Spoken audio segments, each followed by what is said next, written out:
Selamat datang di video kedua mata kuliah Psikologi Komunitas sesi 12. Di video yang pertama, rekan-rekan sudah mempelajari tentang konsep peta sosial dan beberapa struktur yang ada di dalamnya. Dan bahkan harapannya, rekan-rekan juga sudah memetakan tiga struktur yang pertama yang sudah kita pelajari di video yang pertama, yaitu struktur sosial budaya, struktur politik, dan struktur agama. Di video kali ini kita akan membahas beberapa hal lanjutan dari peta sosial. Langsung saja kita mulai. Yang berikutnya adalah struktur ekonomi. Seperti yang kita tahu bahwa di dalam suatu komunitas pasti akan ada di dalamnya interaksi, dan dalam interaksi tersebut tidak akan terlepas juga dengan nuansa ekonomi. Tapi ekonomi yang seperti apa yang dimaksud dengan peta sosial di sini? Bagaimana mode of production, mode of distribution, dan mode of consumption suatu masyarakat. Bagaimana pola konsumsi yang ada di masyarakat.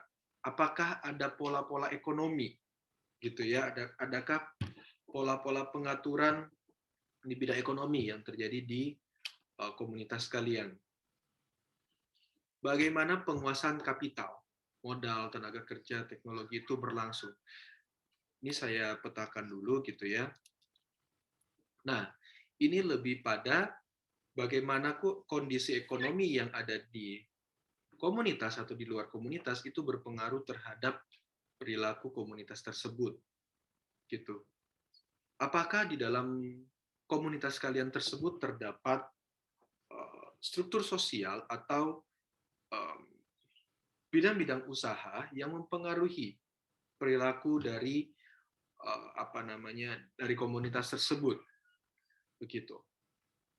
Tetapi memang struktur ekonomi ini akan lebih banyak ketika kita berbicara tentang komunitas umum ya di masyarakat, bukan komunitas yang berbasis seperti komunitas di gereja dan sebagainya seperti itu ya. Tetapi kalau misalnya komunitas hobi juga itu sebenarnya bisa berpengaruh loh terhadap struktur ekonomi ini bisa berpengaruh terhadap komunitas tersebut. Contohnya ketika kalian tergabung dalam suatu komunitas motor kayak gitu ya. Nah, di situ kan kalian akan melakukan modification mungkin ya, atau kemudian kalian akan akan berinteraksi dalam komunitas dalam hal pengembangan motor kalian. Nah, itu kan akan dipengaruhi oleh perusahaan-perusahaan penyedia motor seperti itu. Nah, bagaimana mode produksinya? Bagaimana distribusinya? Bagaimana konsumsinya kalian itu? Nah, ini yang bisa saja berpengaruh terhadap perilaku di dalam masyarakat tersebut. Lalu berikutnya adalah nilai-nilai utama. Nah, seperti yang saya bilang di video pertama bahwa di dalam masyarakat atau di dalam komunitas, ketika beberapa orang berinteraksi, orang-orang tersebut punya value masing-masing. Dan ketika mereka terjalin dalam suatu komunitas, maka nilai-nilai tersebut akan dicoba untuk terakomodasikan satu sama lain. Nah, di dalam nilai utama ini disebut sebagai etos apa yang menjadi penggerak tersebut, menjadi penggerak masyarakat tersebut. Nah, di sini kalian perlu identifikasi nih.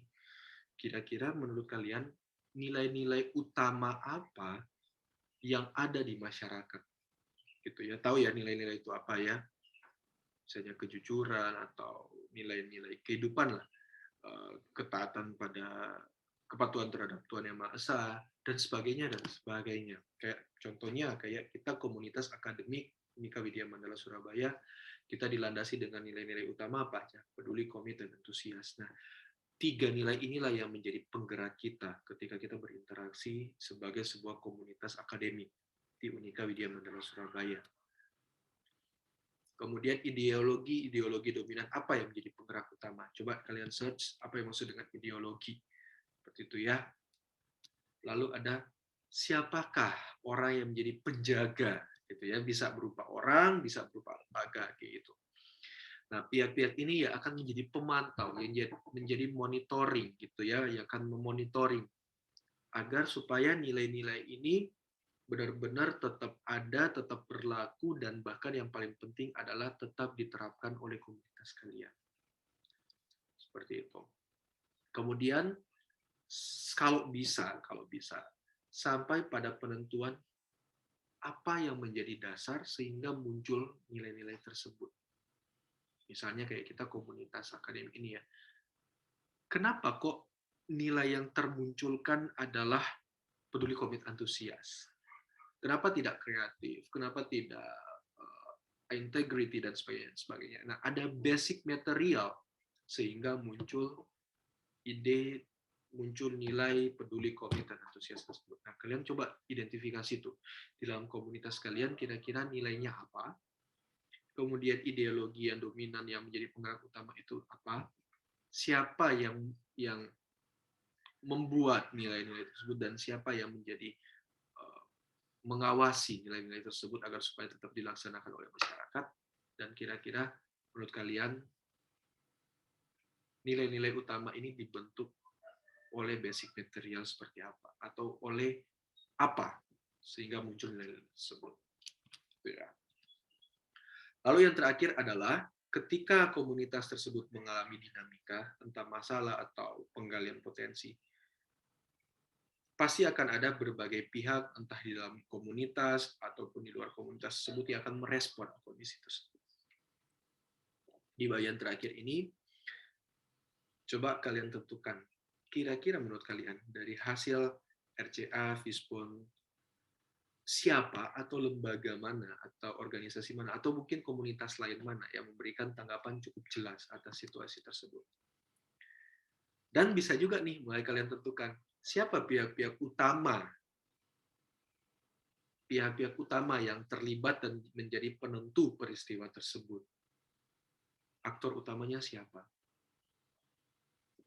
Nah, apa bentuk tanggapan dari pihak-pihak tersebut? Efektifkah tanggapan mereka? Efisienkah? Atau malah menambah permasalahan? Nah, permasalahan yang terjadi di komunitas kalian, ada tendensi nggak? Ada kepentingan nggak? Lalu, dari sini kalian intinya adalah kalian mengidentifikasi kira-kira orang-orang yang atau pihak-pihak yang bertanggung jawab terhadap permasalahan tersebut, itu yang pertama. Dan yang kedua adalah pihak-pihak yang bisa saja terimbas dari permasalahan kalian. Nah, kalian menggunakan beberapa pertanyaan ini sebagai landasan penentuan. Sehingga nanti tugas kalian adalah silakan melakukan identifikasi peta sosial yang ada di komunitasmu sendiri. Gitu ya. Nah, output untuk perkuliahan hari ini sudah ada di Bella, bahwa kalian perlu menentukan peta sosial. Ketika kalian sudah menentukan peta sosial, maka kalian bisa menggunakan hasil identifikasi peta sosial ini untuk lebih menguatkan justifikasi kalian terkait dengan masalah yang sedang dihadapi, terkait dengan problems yang sedang ada di komunitas tersebut. Dan dari dasar justifikasi inilah teman-teman pada akhirnya bisa merancang sebuah intervensi ke depannya untuk menyelesaikan masalah ataupun untuk makin meningkatkan kesejahteraan yang ada di dalam komunitas tersebut. Seperti itu. Nah, itulah dinamika kita hari ini. Saya rasa dinamika hari ini cukup padat, seperti itu ya rekan-rekan, sehingga kalian benar-benar melakukan aktivitas ini dengan tepat. Minggu depan kita akan presentasi satu kelompok gitu ya, satu persatu, sekaligus saya akan ngasih masukan ke kalian seperti apa kayak gitu. Apakah sudah tepat, atau apakah ada yang perlu dieksplorasi lebih dalam, atau apakah perlu ada yang kita gali begitu ya, sehingga gambaran besarnya, big picture-nya adalah kalian paham komunitas kalian itu apa, kalian paham masalahnya yang terjadi apa dengan segala justifikasinya yang konkret, yang clear, yang jelas, dan pada akhirnya kalian bisa membuat rancangan bagaimana sih untuk mengatasi permasalahan yang ada di dalamnya ini, di dalam komunitas tersebut, ataupun bagaimana cara mengembangkan komunitas ini agar supaya menjadi lebih berkembang. Seperti itu, rekan-rekan, untuk sesi yang ke-12 ini. Selamat beraktivitas. Ada beberapa aktivitas ya di dalam Bella, jangan lupa dikerjakan. Kita ketemu di forum diskusi Bella siang hari ini. Terima kasih. Semoga kalian tetap sehat selalu, stay safe, tetap di rumah, dan selamat belajar. Terima kasih. Tuhan memberkati.